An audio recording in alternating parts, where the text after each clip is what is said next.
Irmãos, esse ano Deus compartilhou conosco o tema Andando pelo Espírito, e ao longo dos meses, das semanas, nós temos ministrado isso à igreja. Você já ouviu várias mensagens aqui com esse propósito, e a nossa base é Gálatas capítulo 5, 25, que diz: se vivemos pelo Espírito, andemos também no Espírito. E andar no Espírito, ao contrário do que muitas pessoas pensam, que acham que andar no Espírito é só as questões sobrenaturais, os dons, né? Isso é obra do Espírito e Deus capacita a sua igreja. Nós estamos orando e buscando os dons do Espírito Santo, porque os dons nos ajudam, nos capacitam a cumprir o nosso ministério, o nosso propósito como igreja, amém? Então, assim, não é errado buscarmos os dons, mas nós temos que entender que andar no Espírito não é só isso. Andar no Espírito não é não somente as questões sobrenaturais. E hoje eu quero falar um pouquinho sobre coisas que são naturais, mas que são propriedade de quem anda no Espírito. E eu creio que Deus quer que você ande no Espírito, tanto em questões naturais como sobrenaturais. Ele quer que você realmente seja direcionado pelo Espírito Santo. Esse é o propósito de todo crente, irmãos. Nós sejamos direcionados pelo Espírito Santo. Mas não adianta buscarmos apenas a manifestação sobrenatural sem obedecermos o natural. Existem princípios, existe um comportamento que o Senhor espera de cada um de nós, e no momento em que nós decidimos e nos posicionamos a fazer aquilo que Ele espera de nós, as questões naturais, nós vamos viver o sobrenatural, amém? Então nós vamos falar sobre andar pelo Espírito, mas de uma forma diferente. Eu trago hoje o exemplo do nosso irmão Daniel. Lembra que nós falamos semana passada que íamos falar sobre ele? Alguém leu Daniel essa semana? Leram, né? Pelo menos um aqui na igreja. Abra sua Bíblia em 1 Daniel. Você não vai achar 1 Daniel, mas você vai achar capítulo 1 de Daniel. Abra Daniel capítulo 1. Eu creio que nós temos muitas coisas para aprender com esse servo de Deus.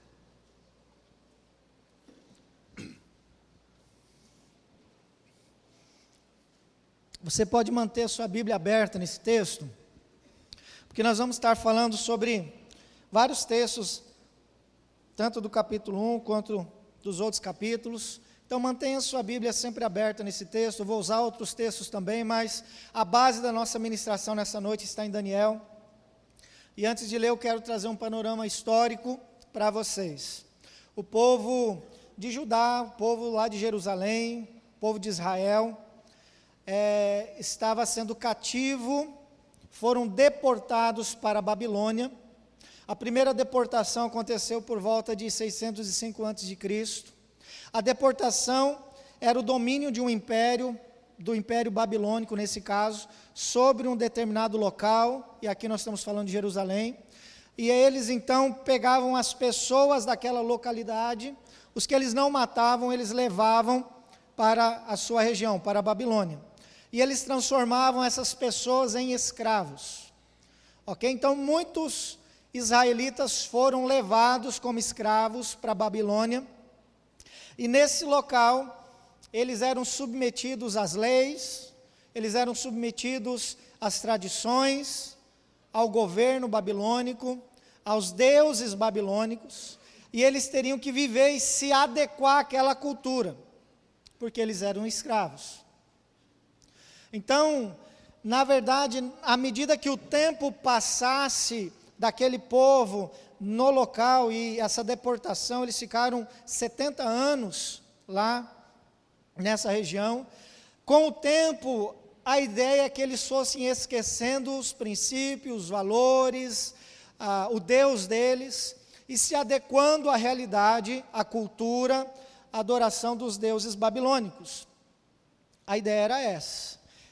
fazer com que eles esquecessem toda a cultura que eles receberam, toda a influência judaica, e começassem a viver a cultura do povo da Babilônia.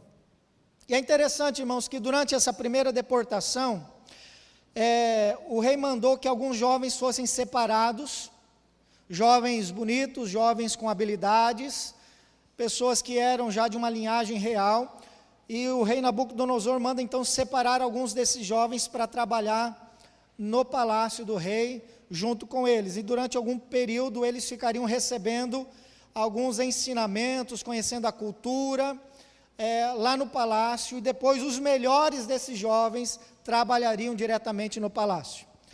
Nessa primeira deportação de 605 a.C., veio Daniel, junto com ele, alguns seus amigos, Sadraque, Mesaque e Abdinego, estavam nessa deportação, e eles foram das pessoas, dos jovens, que foram direto para o palácio, para estarem então aprendendo a cultura, e estarem então correndo o risco de serem parte daqueles que estariam diretamente trabalhando junto com o rei Nabucodonosor, tendo autoridades, responsabilidades, mas para isso eles deveriam receber esta influência direta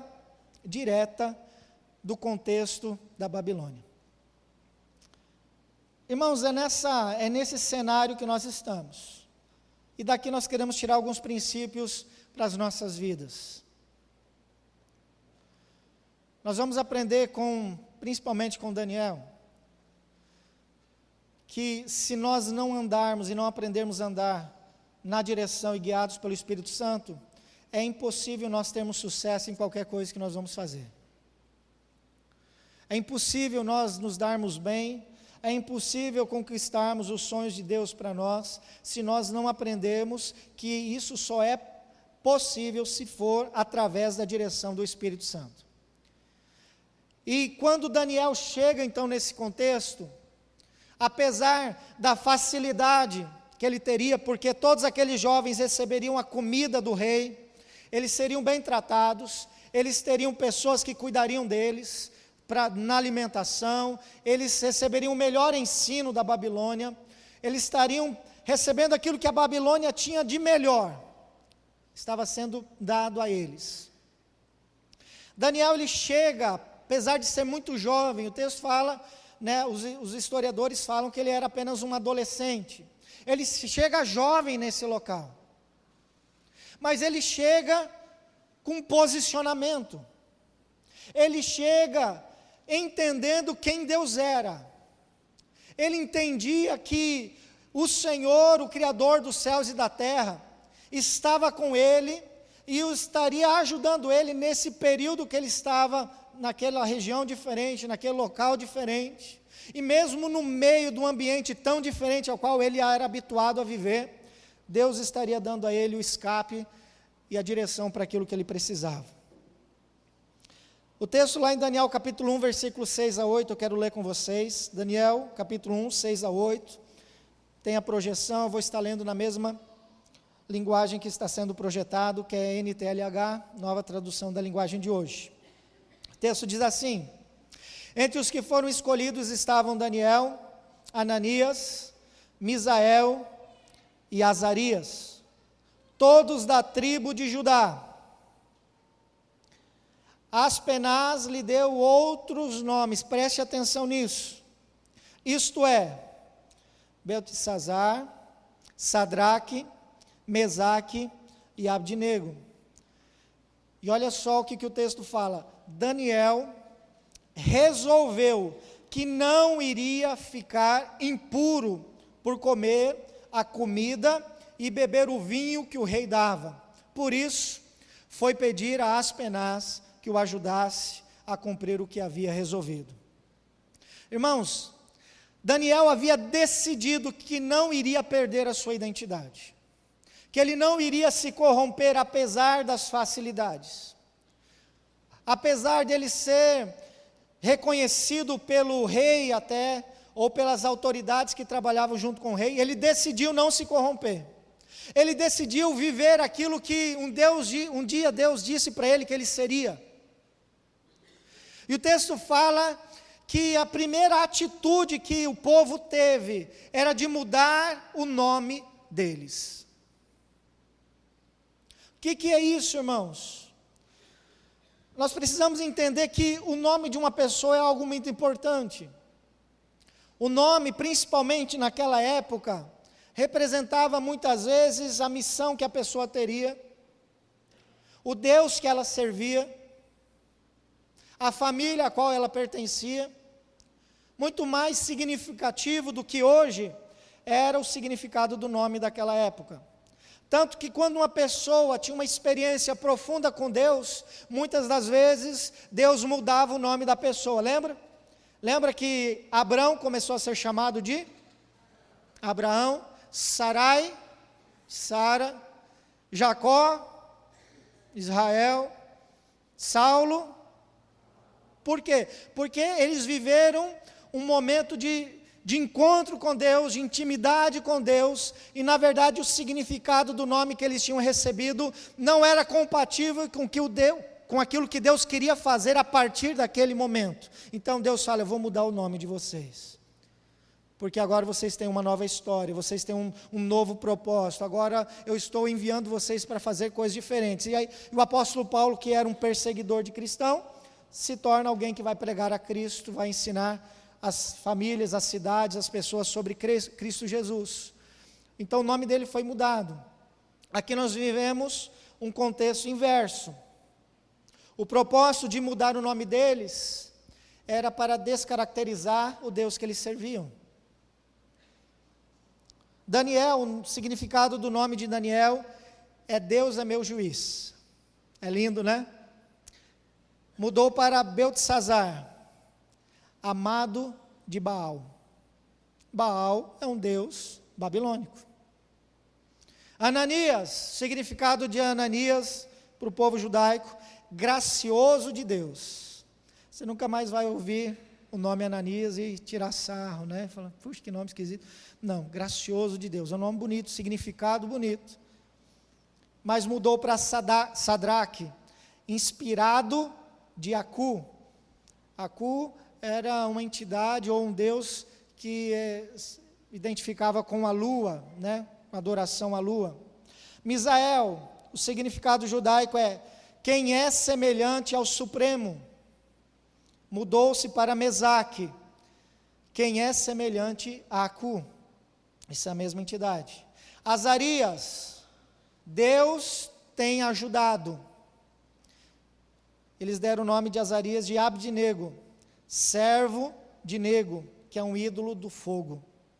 Então, a ideia do povo babilônico era descaracterizar tudo que levassem eles a se relacionarem com o Deus que eles serviam. Já começa isso. Então, a cultura deveria ser impregnada neles. Eles não podem adorar esse Deus. Eles não podem servir a esse Deus. Eles têm que aprender a nossa língua.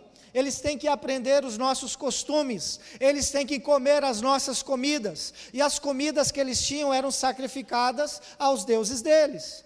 Era consagrada aos deuses deles. Não era feito da forma que o povo de Israel era acostumado. Eles não tratavam do mesmo jeito. Então, Daniel ele se encontra nessa situação e ele se posiciona. Ele se posiciona. Ele decidiu não se contaminar. E ele conversa então com esse responsável que estava cuidando deles, da alimentação, e fala assim: olha, nós não vamos comer disso. Mas se o senhor nos der apenas uma dieta de frutas, legumes, que delícia, né? Nós vamos ficar bem. E ele tenta convencer o homem acredita, e ele faz isso. No versículo 17 a 19, olha só o resultado do posicionamento de Daniel e dos seus amigos. Depois de um tempo que eles haviam feito essa dieta, o texto fala que Deus deu aos 4 jovens um conhecimento profundo dos escritos e das consciências dos babilônicos. Mas a Daniel, Deus também deu o dom de explicar visões e sonhos. No fim dos 3 anos, de preparo que o rei Nabucodonosor tinha marcado, Aspenaz levou todos os jovens até a presença do rei. Ele falou com eles, e entre todos não havia quem se comparasse com Daniel, Ananias, Misael e Azarias. Por isso, ficaram trabalhando no palácio. É muito importante você entender que quando você se posiciona, quando você decide obedecer, quando você decide não ceder mais, e você coloca Deus como Senhor da sua vida, os céus se abrem a seu favor. Irmãos, nós não podemos ter a ilusão de ficar correndo atrás das bênçãos. Você precisa se posicionar, porque quando você se posiciona, as bênçãos vêm até você. Os céus se abrem. Daniel, ele estava interessado sim em ser abençoado, mas mais importante do que isso, era obedecer a Deus, era não se contaminar, era não dar o braço a torcer, e é isso que ele fez, é por isso que ele foi abençoado, é por isso que Deus deu a eles inteligência, deu a eles a capacidade de interpretar sonhos. Agora, pensa comigo, você acha que Deus deu isso a eles só para eles terem um emprego? Ah não, agora vocês vão ganhar um emprego aqui no palácio do rei. Não. Porque tudo que Deus te dá tem um propósito. E eu queria que você falasse isso. Tudo que Deus me dá tem um propósito. Você não tem o que tem por acaso. Deus não te deu o que deu por acaso. Você não é abençoado por acaso. Porque aquilo que Deus te dá, aquilo que Deus tem compartilhado com você, é porque Deus quer usar de alguma forma. Deus quer abençoar pessoas, vidas, e Deus quer que essa bênção que chegou até você seja usada também para abençoar outras pessoas. Amém, irmãos? Agora eu pergunto para você, aonde é a Babilônia? Ou qual é o rei Nabucodonosor que tem tentado contaminar você, que tem tentado tirar a sua identidade? Será que a sua Babilônia é o seu trabalho? Será que a sua Babilônia é a roda de amizade onde você se sente constrangido a agir diferente, então você precisa ser igual? Ou talvez a sua família, que muitas vezes, por desconhecer, pela ignorância do conhecimento da verdade de Deus, elas tiram sarro, elas julgam as suas atitudes, e aí você então não quer ser esculachado, não quer ser tido como uma pessoa diferente, então você se sente coagido a fazer o que eles fazem, a comer o que eles comem, a beber o que eles bebem. Será que tem reis que estão tentando manipular a sua vida para se afastar de Deus? E talvez esse rei pode ser seu namorado, pode ser um amigo seu, pode ser o seu patrão. Será que tem alguém, será que tem alguma coisa que está fazendo com que você decida mudar a sua identidade? Decida se afastar dos princípios de Deus para a sua vida, decida abandonar o Deus que você servia. É importante você pensar nisso, porque nós olhamos para essa história, irmãos, nós temos que aplicá-la na nossa vida. Nós estamos falando de um jovem que se comprometeu com Deus, um jovem que se posicionou, um jovem que entendeu que o melhor para ele era estar em Deus, custe o que custar, sendo ele importante ali no palácio ou não. Porque o mais importante é obedecer a Deus. Amém, irmãos? O mais importante é obedecer a Deus. A segunda coisa que eu vejo na vida de Daniel é que ele confiava profundamente no Senhor. Ele decidiu não mudar, não deixar se corromper corromper a sua identidade, porque realmente ele estava profundamente confiando no Deus que ele servia. O rei Nabucodonosor teve um sonho, certa noite, e ele decidiu que os adivinhos, os astrólogos, as pessoas que estavam no palácio, que trabalhavam com ele, deveriam adivinhar não só o significado do sonho, mas qual era o sonho. E o pessoal ficou com medo, porque ninguém tinha resposta. Uma coisa é você dar a interpretação de um sonho, outra coisa é você adivinhar qual é o sonho que o rei teve. E até então nenhum rei havia pedido isso, ninguém havia interpretado tal coisa.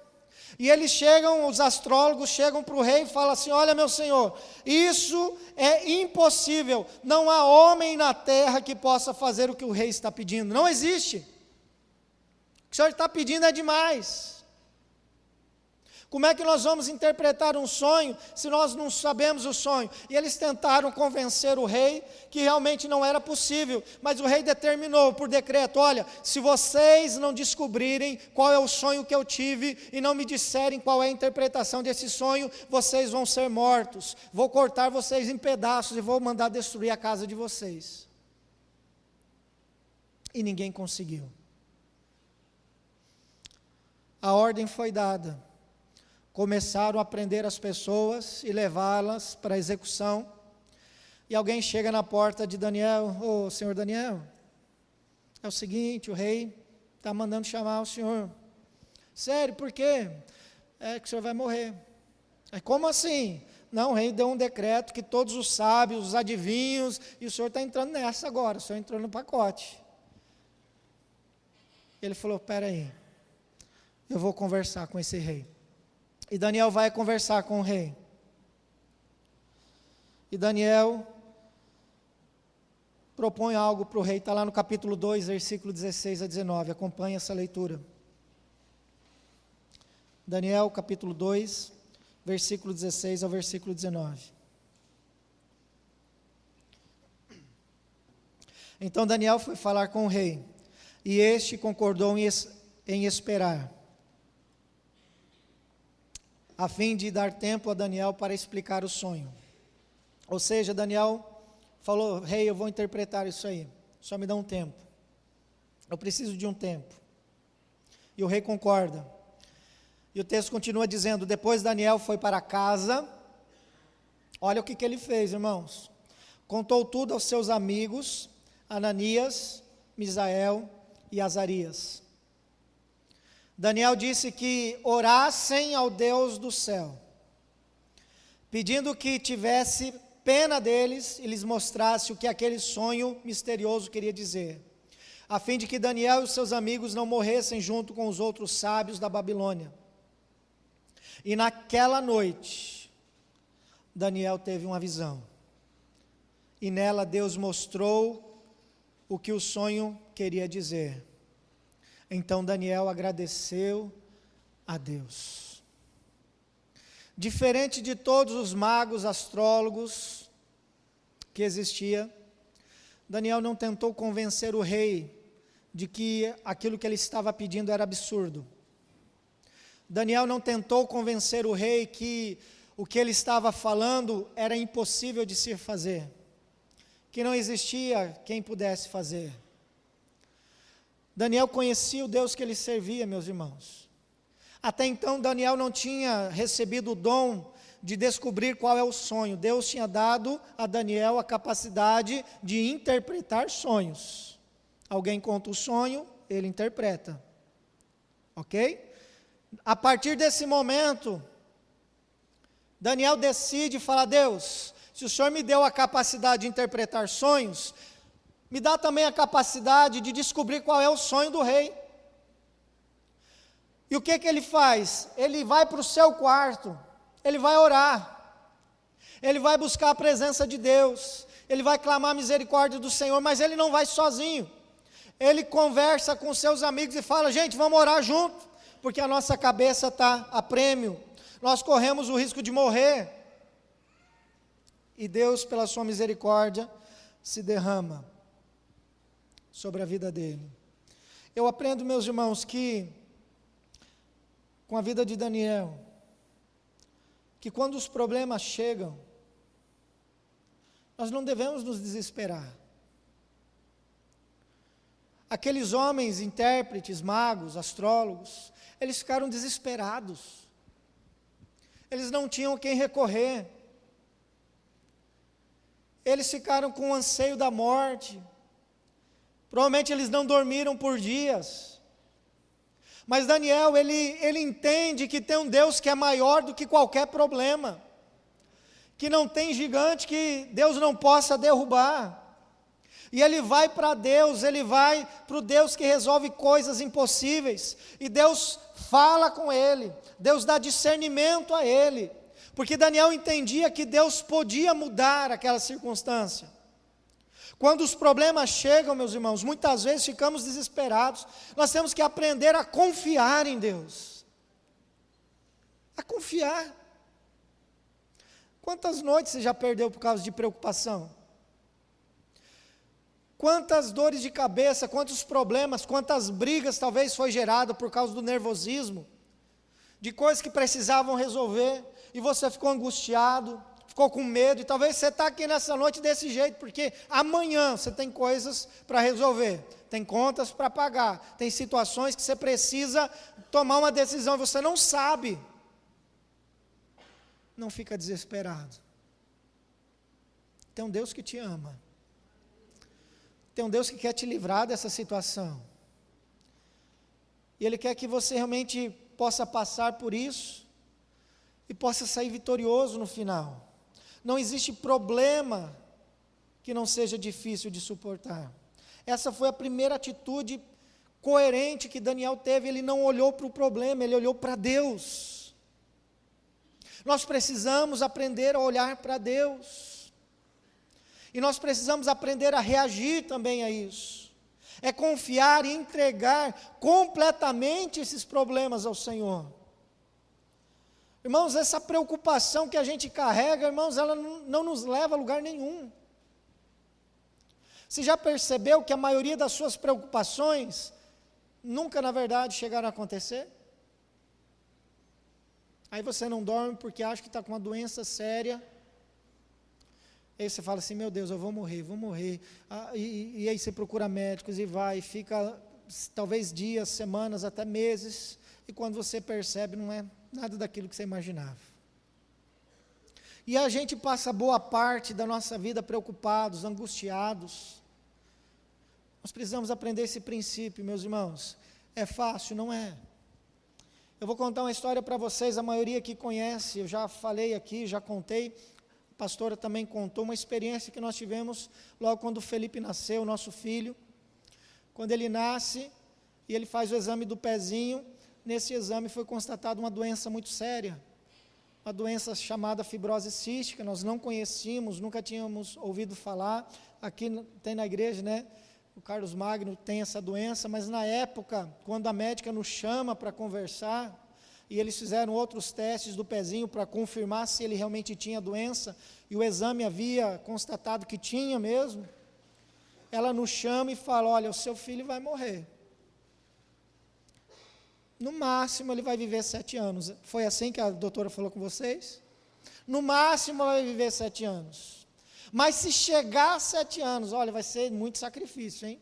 Vai viver no hospital, não pode sair à noite, não pode pegar sereno, não pode pegar chuva, uma série de restrições, vai ser uma vida de hospital para casa, casa para o hospital.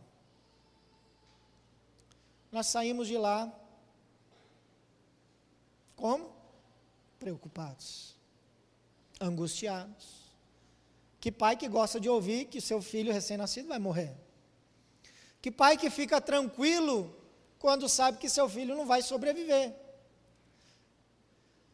E eu lembro que eu fui para casa naquele dia, e eu cheguei em casa, e à noite eu fui orar, e eu trouxe essa situação para Deus, e a minha oração foi bem assim, irmãos, eu lembro como se fosse hoje. Eu falei assim para Deus, Deus, foi o Senhor que me deu esse filho. Eu sei que o Senhor sonhou com a vida do Felipe. E meus irmãos, e Deus, o Senhor me fez sonhar com ele também. Eu fico me imaginando Deus ensinando ele a jogar bola. Eu não tinha como ensinar muita coisa, mas, né, só o que eu sabia. Mas na hora foi sério o negócio. Deus, eu sonho imaginando, eu me imagino ensinando ele a jogar bola, eu me imagino ensinando ele a brincar. Senhor, eu queria ter o privilégio de ver meu filho crescer. Deus, eu queria ter o privilégio de ver meus filhos aprender a andar, de ver meu filho a fazer uma faculdade, de estar no culto ou pregar no culto que o meu filho vai se casar. Eu queria ver meu filho se batizando, Senhor. E eu comecei a dizer para Deus aquilo que eu gostaria de ver. Mas eu terminei minha oração dizendo assim: eu sei que o Senhor, eu amo meu filho, mas o Senhor ama muito mais do que eu. E eu quero que o Senhor cuide dele, e que a sua vontade seja feita sobre a vida dele.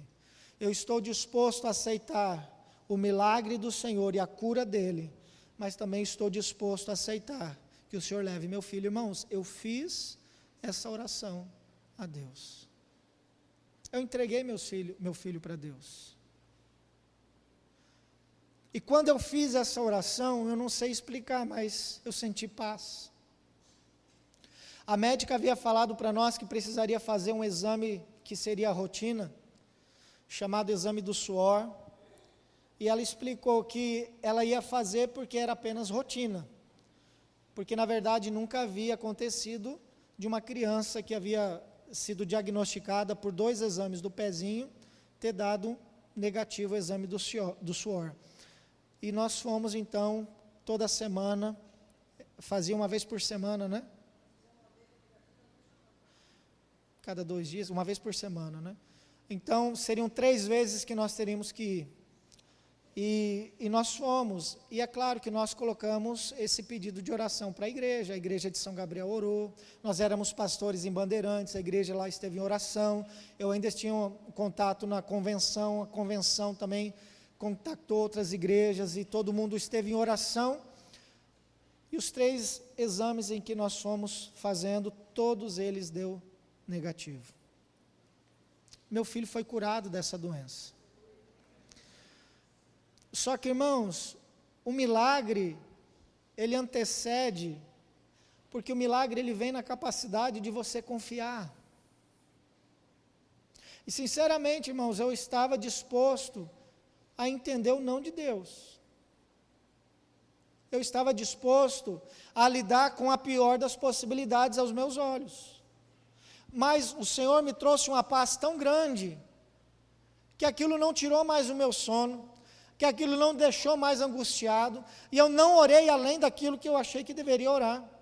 Eu não passei noites orando, preocupado e chorando, não, eu orei, mas eu confiei que quem estava trabalhando na vida do meu filho era Deus. Irmãos, muitas vezes nós achamos que nós podemos resolver, e a gente fica angustiado, preocupado, porque nós queremos fazer e achar solução. Agora, quando nós confiamos em Deus, Ele nos dá a resposta, Ele vai à frente, Ele vai resolvendo os problemas. Daniel, ele não ficou desesperado, ele simplesmente orou e entregou. E o que você precisa entregar? O que está tirando a sua paz? O que tem impedido você de descansar? Entrega. Entrega a Deus. Entrega ao Senhor. É Ele que vai te dar a resposta. Você precisa fazer a sua parte, mas Deus quer fazer a parte dEle.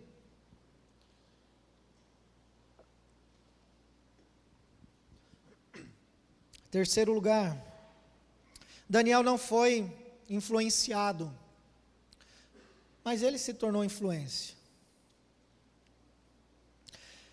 É interessante que o texto fala que Daniel começou a se destacar. Irmãos, uma pessoa cheia do Espírito Santo, ela vira destaque, não tem jeito.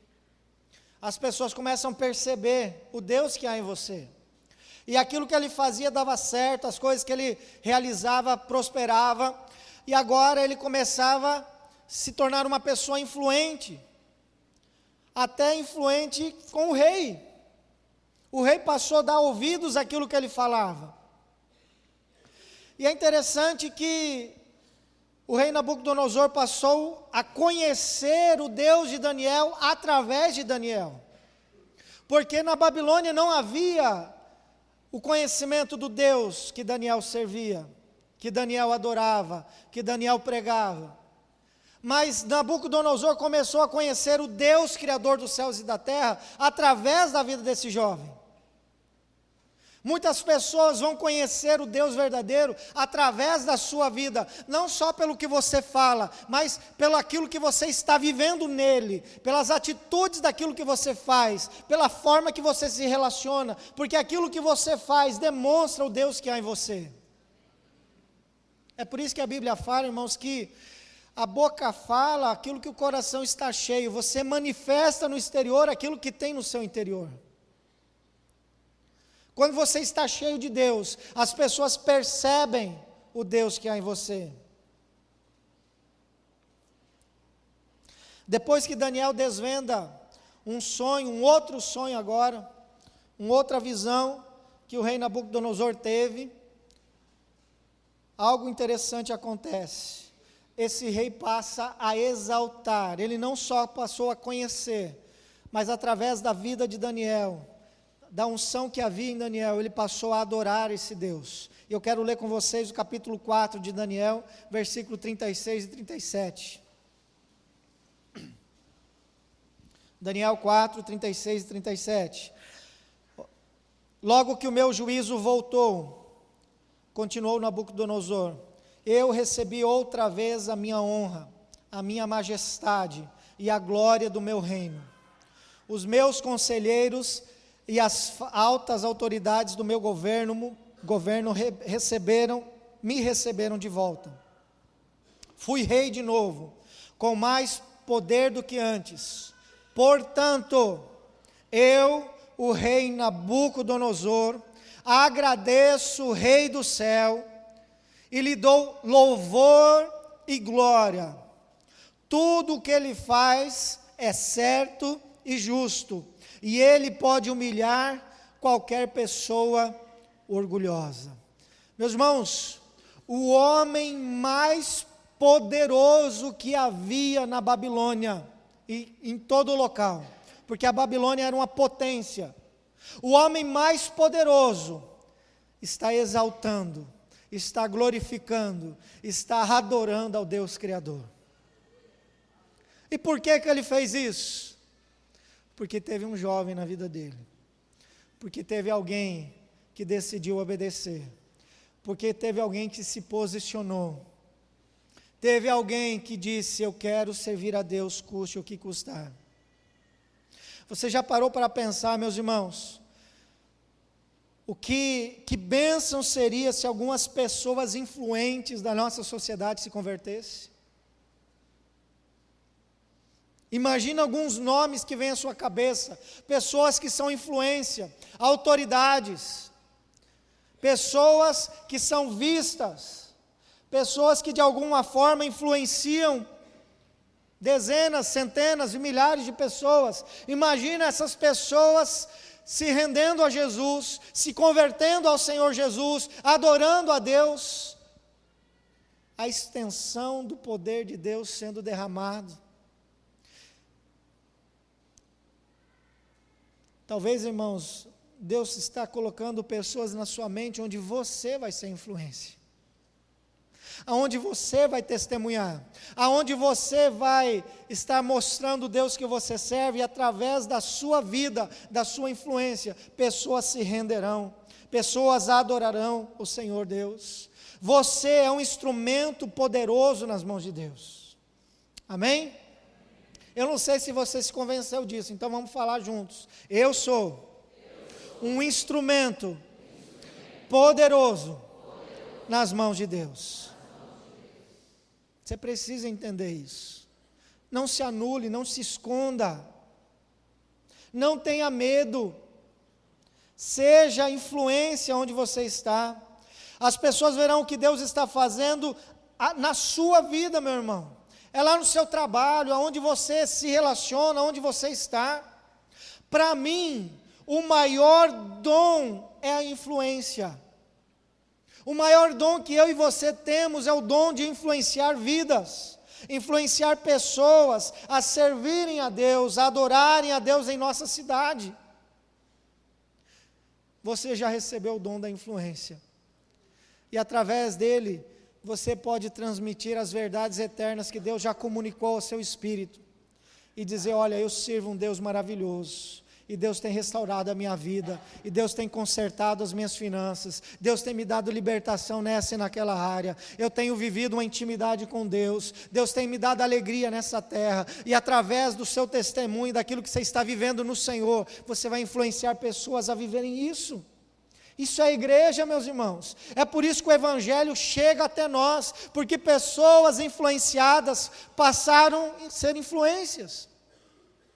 Por que que os nossos jovens hoje vão para as drogas?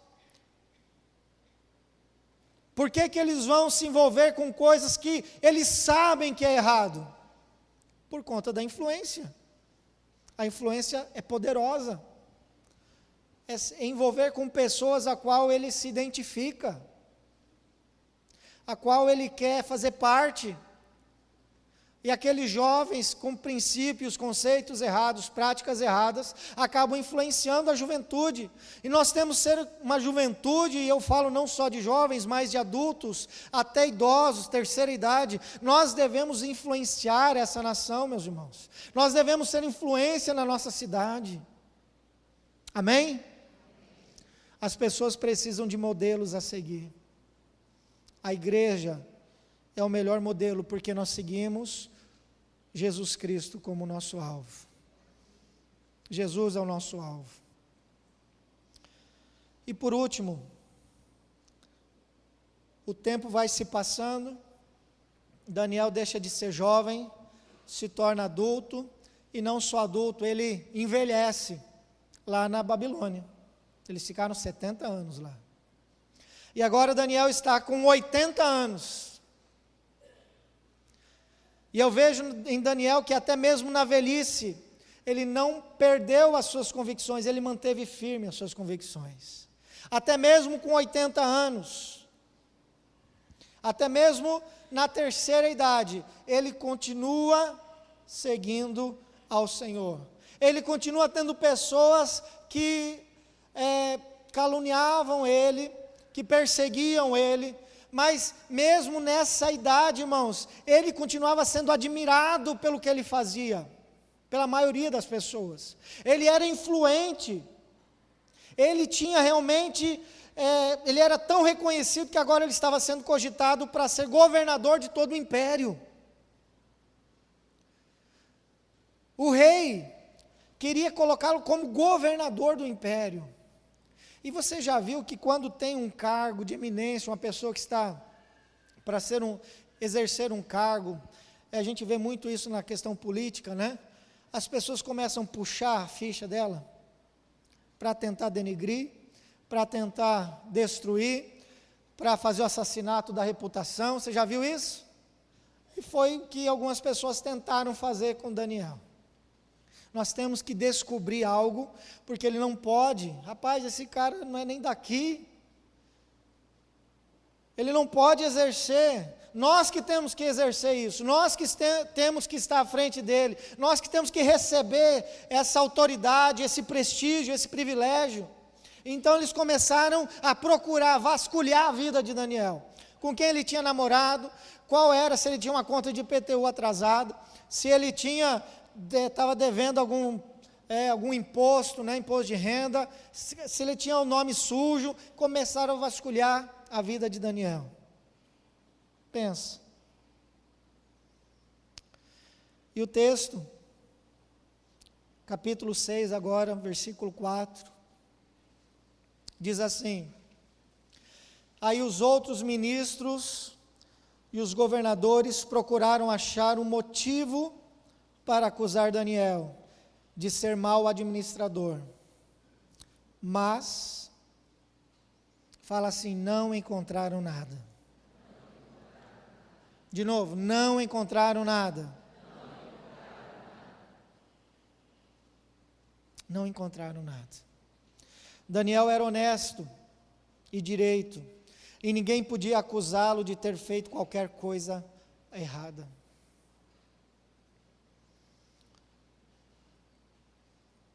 Irmãos, quando as pessoas olham para você, e se elas puxarem a sua ficha, a sua capivara, como diz, né? O que eles vão encontrar? O que seu passado diz a seu respeito? Pior ainda, o que as suas atitudes de ontem, ou mesmo de hoje, dizem a seu respeito? Pastor, eu me converti, eu sigo a Deus agora, o meu passado ficou para trás, glória a Deus. Mas você precisa restituir o seu passado. Você precisa, se você prejudicou, se você denegriu, se você subtraiu, você precisa devolver. Você precisa fazer reparações. Você precisa liberar perdão, você precisa pedir perdão, você precisa resolver o passado. Porque o seu passado, ele fala a seu respeito. Se algo ainda traz culpa a você, meu irmão, é porque não está resolvido. Se algo ainda te acusa, é porque ainda não está resolvido. A palavra de Deus fala que o Senhor nos perdoa e todo pecado é lançado no mais profundo abismo. Só que, meus irmãos, para sermos perdoados, nós precisamos reconhecer o erro e pedir perdão. Para sermos curados, nós precisamos confessar os nossos pecados uns aos outros, orar uns pelos outros para sermos curados. Mas a reparação, ela acontece quando você vai até a pessoa que você denegriu e reconhece seu erro diante dela, pede perdão. Ou se você tirou algo dela, fala assim, está aqui, eu peguei isso aqui, não é meu, estou te devolvendo, eu errei, me perdoa. Nós precisamos fazer esse conserto, irmãos. Nós temos que ter uma vida como a vida desse homem, não havia nada de errado, porque ele pagou, ele devolveu, ele liberou perdão. Daniel, ele era como cada um de nós, ele não era Deus, ele tinha tentações, ele tinha suas dificuldades, as suas lutas, mas era um homem que buscou em Deus administrar a sua vida da forma de Deus, porque a sua vida estava nas mãos de Deus. Será que a sua vida está nas mãos de Deus? Será que é Ele que tem administrado os seus recursos, as suas atitudes, os seus pensamentos, as suas emoções? Será que você tem confiado nele tudo mesmo?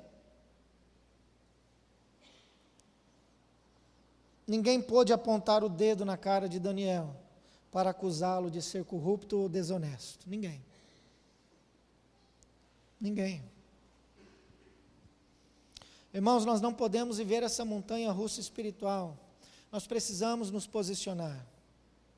A palavra de Deus lá em Filipenses capítulo 2, versículo 14 e 15 diz assim: façam tudo sem queixas, nem discussões, para que venham a tornar-se puros e irrepreensíveis, filhos de Deus, inculpáveis no meio de uma geração corrompida e depravada, na qual vocês brilham como estrelas no universo.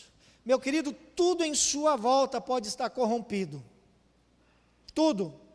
Talvez o lugar que você trabalha seja um lugar de corrupção, de mentira, de engano, mas você está ali para ser luz, para brilhar a Cristo Jesus, para dizer, através das suas atitudes, dos seus posicionamentos, que Deus é Senhor da sua vida e que você decidiu servi-lo, adorá-lo e exaltá-lo em toda e qualquer situação. Você nasceu para ser luz, meu irmão, para ser influência, para servir a Deus. Não deixe o contexto contaminar você. Não se corrompa no processo. Não perca o foco de onde Deus tirou você e para onde Deus quer te levar. Para onde Deus quer realmente posicionar as suas convicções, as suas direções, os seus posicionamentos. Não perca o foco. Amém?